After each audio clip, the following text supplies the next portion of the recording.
दरअसल ये जो था हमारा उन्वा किरदार रसूल अल्लाह, ये रमज़ान के दिनों में मैंने सोचा कि इस विषय पर हम लोग बात करते हैं और मैं यहाँ से ही अपनी बात शुरू कर रहा हूँ। मैं दो तीन तुलनाएं करूँगा, हो सकता है कुछ लोगों को ख़राब लगने वाला हो, लेकिन उससे मुझे फ़र्क नहीं बहुत पड़ता। बुद्ध ने पूर्णिमा के चांद को चुना। बुद्ध जब बुद्धत्व को प्राप्त हुए तो भी पूर्णिमा थी, बुद्ध जब जन्मे तो भी पूर्णिमा थी, बुद्ध जब संसार छोड़ के गए तो भी पूर्णिमा थी। बुद्ध ने पूर्णिमा के चांद को चुना।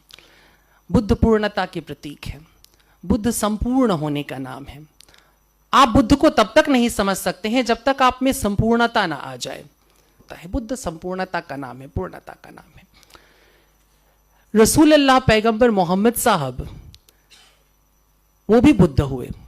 मैं भाषा का अंतर इसलिए करूं क्योंकि इस टॉपिक को रखने का मेरा मुद्दा ये था कि जिस तरह से मुसलमान पैगंबर साहब के बारे में सोचते हैं उसमें और जिस तरह से बाकी की दूसरी कौमें सोचती हैं जरा फर्क होता है दोनों में। ठीक उसी तरह जैसे कृष्ण के बारे में जैसे हिंदू सोचता है, मुसलमान थोड़ा सा अलग तरह से सोचता है।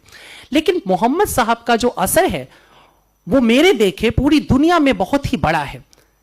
1450 साल पहले जो इनकलाब पैगंबर साहब करते हैं उसका असर, उसका प्रभाव वो अब तक मुझे लगता है कि बढ़ता ही गया है, घटा नहीं है। ये एक बहुत बड़ी बात है। चाहे और इसे कतई ये ना समझा जाए कि मैं अपने मुसलमान बंधुओं को मक्खन लगा रहा हूं, ऐसा कुछ नहीं है। ये हकीकत है, मैं उसके बारे में ही बात करूंगा इतिहास के कुछ टुकड़ों में। बुद्ध का बहुत बड़ा प्रभाव है, बुद्ध पूर्णता की तरफ है। पैगंबर साहब भी बुद्धत्व को प्राप्त करते हैं, उनको भी सत्य का ज्ञान मिलता है, वो भी जान जाते हैं हकीकत क्या है। लेकिन जब चुनाव करना होता है उन्हें, तो वो इक्कम का चांद, दूज का चांद चुनते हैं।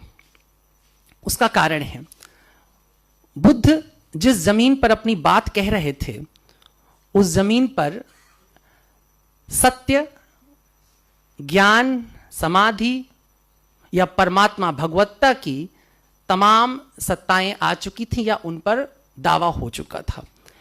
लेकिन पैगंबर साहब जहां पर आ रहे थे उस इलाके के ऊपर खुद इस्लाम के स्कॉलर्स कहते हैं कि वो जाहिलों की दुनिया थी, जहालत थी, अंधेरा था, मूर्ख थे चारों तरफ।